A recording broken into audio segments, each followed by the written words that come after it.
जळकोट येथील अण्णाभाऊ साठे सार्वजनिक जयंती महोत्सव समितीच्या अध्यक्षपदी स्वप्नील अण्णा जाधव। जळकोट येथील साहित्य सम्राट लोकशाहीर अण्णाभाऊ साठे यांच्या 105व्या जयंतीनिमित्त लोक प्रबोधनात्मक कार्यक्रमाच्या माध्यमातून अण्णाभाऊ साठे यांची जयंती साजरी करण्याचा निर्धार जळकोट तालुक्यातील अण्णाभाऊ साठे प्रेमींनी घेतलाय। जयंती मोठ्या उत्साहात साजरी करण्यासाठी सामाजिक कार्यकर्ते आणि कष्टकऱ्यांचे हित जोपासणारे, कामगारांसाठी आपल्या आयुष्याचा वेळ वेचणारे स्वप्नील अण्णा अनिल जाधव यांची अध्यक्षपदी निवड करण्यात आली आहे, तर उपाध्यक्षपदी रवी भानुदास नामवाड यांची निवड करण्यात आली आहे।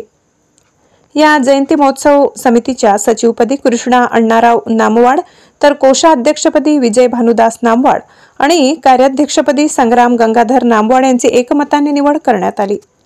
या वर्षीची जयंती मोठ्या उत्साहात आणि कष्टकऱ्यांच्या हितासाठी कार्यक्रम राबवून खऱ्या अर्थाने अण्णाभाऊंच्या कार्याचा जागर घालण्याचा निर्धार जयंती महोत्सव समितीचे नूतन अध्यक्ष स्वप्नील अण्णा जाधव यांनी व्यक्त केला।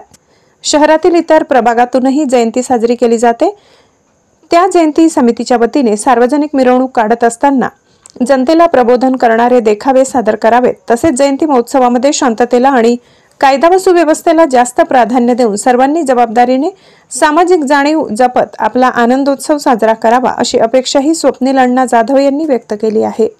सामाजिक जाणीव जपणाऱ्या तळमळीच्या कार्यकर्त्यांची निवड झाल्याबद्दल भारतीय नवनिर्माण लहुजी सेना जळकोट आणि संग्रामभाऊ नामवाडी युवा मंच जळकोट तसेच स्वप्नील अण्णा जाधव युवा मंच यांच्या वतीने असंख्य कार्यकर्त्यांनी स्वप्नील अण्णा जाधव यांचे अभिनंदन करून शुभेच्छा दिल्या।